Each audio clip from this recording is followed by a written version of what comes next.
इस वीडियो में हम जानेंगे कि फॉल्स इम्प्रिजनमेंट में किस तरह से अपना बचाव किया जा सकता है।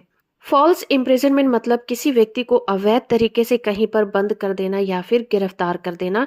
इसी को हम मिथ्या कारावास या फिर फॉल्स इम्प्रिजनमेंट कहते हैं। लेकिन अगर किसी व्यक्ति को कुछ कंडीशंस में किसी जगह पर रोक कर रख लिया जाता है और उसे बाहर नहीं जाने दिया जाता, तो वहां पर इसे अवैध तरीके से गिरफ्तार करना नहीं कहा जाएगा। फॉर एग्जाम्पल, बहुत ही फेमस शो है बिग बॉस। आपने उसमें देखा है कि कंटेस्टेंट को एक घर में बंद कर दिया जाता है और बाहर की दुनिया से उनका कांटेक्ट खत्म कर दिया जाता है। तो क्या इसे मिथ्या कारावास या फॉल्स इम्प्रिजनमेंट कहा जा सकता है? बिल्कुल नहीं। उन कंटेस्टेंट को वहां पर कुछ कंडीशंस के अंतर्गत रखा गया है और उन कंडीशंस को पूरा करने के बाद ही वो वहां से बाहर निकल सकते हैं। एक फेमस केस है रॉबिन्सन वर्सेस वॉलमेल फेरी कंपनी लिमिटेड। इस केस में पेटिशनर ने डिफेंडेंट को नाव के द्वारा नदी पार करने के पर्पस से चार्ज देकर उसमें एंट्री ली थी।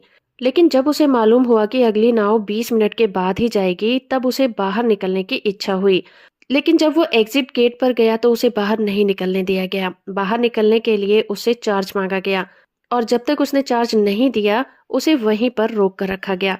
तो कोर्ट ने इस केस में फॉल्स इम्प्रिजनमेंट होना एक्सेप्ट नहीं किया, क्योंकि इस केस में बाहर निकलने के लिए शर्तें पहले से ही मालूम थीं।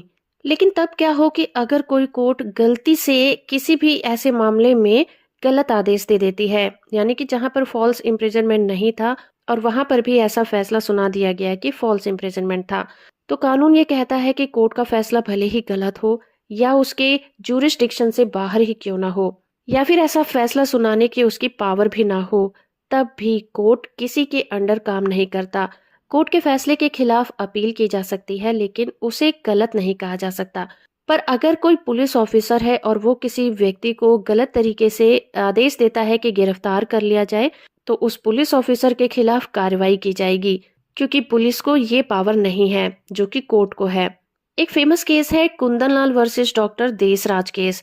इस केस में बेल बॉन्ड को रद्द किए जाने के लिए एक एप्लीकेशन दी गई थी। पुलिस ऑफिसर ने उसकी एप्लीकेशन को रद्द कर दिया, जिसके बाद पेटिशनर को दोबारा से गिरफ्तार कर लिया गया। किसी भी पुलिस ऑफिसर को बेल बॉन्ड को रद्द करने की पावर नहीं होती और ना ही वो किसी व्यक्ति को दोबारा से गिरफ्तार करने का आदेश दे सकता है। ये पावर सिर्फ एक मजिस्ट्रेट के पास होती है। तो इस केस में पुलिस ऑफिसर को फॉल्स इम्प्रिजनमेंट के लिए जिम्मेदार ठहराया गया।